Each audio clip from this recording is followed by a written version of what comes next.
বাসায় এর আগে কয়েকবার বানিয়েছিলাম হোয়াইট পাস্তা, বাসার সবাই খেয়ে বলেছিল খুবই মজা হয়েছে। এবার বানিয়েছি হচ্ছে মেহমানদের জন্য। হ্যালো এভরিওয়ান, সবাইকে আমার একটা নতুন ভিডিওতে স্বাগতম। প্রথমে গরম পানির মধ্যে লবণ আর হচ্ছে একটু তেল দিয়ে সেদ্ধ করে নিয়েছি পাস্তাটা।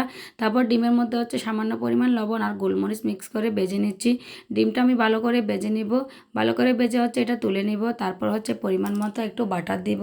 বাটারের মধ্যে চাইলে আপনারা রসুন কুচি দিতে পারেন। আমি রসুনের ফ্লেভারটা আমার ভালো লাগে না, তাই আমি রসুন কুচিটা দিই নাই। পরে দিয়ে আমি হচ্ছে একটা অরিগানো পাউডার ব্যবহার করেছি, সেজন্য আমি রসুন কুচি দিই নাই, আপনারা চাইলে দিতে পারেন। বাটারের মধ্যে হচ্ছে পরিমাণ মতো বাটার, যতটুকু বাটার ততটুকু হচ্ছে ময়দা দিব। এই যে ময়দা সামান্য পরিমাণ দিয়ে হচ্ছে ভালো করে এটা মিক্স করে নিব, যাতে দলা পেকে না যায়। প্রথমের দিকে একটু দলা দলা হলেও পরে দিয়ে এটা ঠিক হয়ে যাবে যখন মিক্স করবেন, যখন দুধটা দিবেন। গরুর দুধটা হচ্ছে আগে থেকে জাল দিয়ে ঠান্ডা করে নিতে হবে। এদিকে হচ্ছে বাটারের সাথে ময়দাটা আমার মিক্স হয়েছে ভালো করে। এবার হচ্ছে আমি একটু একটু করে দুধ দিব। চুলার আঁচটা কিন্তু একেবারে মিডিয়ামে রাখতে হবে। এ পর্যায়ে এই যে দুধটা একটু একটু দিয়ে হচ্ছে মিক্স করে নিব, যাতে দলা দলা না হয়, পুরোটা মিক্স হয়ে যায়। একটু একটু করে দুধ দিয়ে সবগুলো মিক্স করে নিব।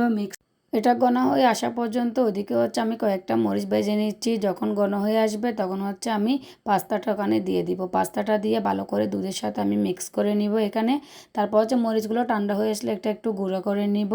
এই যে আমার পাস্তাটা মিক্স হয়ে গেছে এদিকে। তারপর হচ্ছে এই যে অরিগানো পাউডার, ওগুলো হচ্ছে একটু করে দিয়ে নিব। এই অরিগানো পাউডারটা আমি স্বপ্ন থেকে নিয়েছি, ওখানে পেয়েছিলাম তাই নিয়ে নিয়েছি। ওই জন্য আমি রসুনটা দিই নাই, এটাই দিয়েছি। এটার ফ্লেভারটা আমার অনেক ভালো লেগেছে। তারপর হচ্ছে আমি যে ডিমটা ভেজে রেখেছিলাম সেটাও দিয়ে নিয়েছি। এটা দিয়ে ভালো করে এখন মিক্স করে নিব। তারপর হচ্ছে আমি চিজ গুঁড়ো করে নিয়েছি, এখানে চিজগুলো দিয়ে নিব। চিজটা দিয়ে এখন আমি ভালো করে মিক্স করে নিব।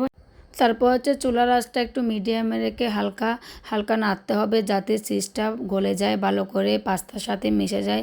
চিজটা যত ভালো করে মিশাবেন ততই কিন্তু পাস্তাটা খেতে খুবই ভালো লাগবে।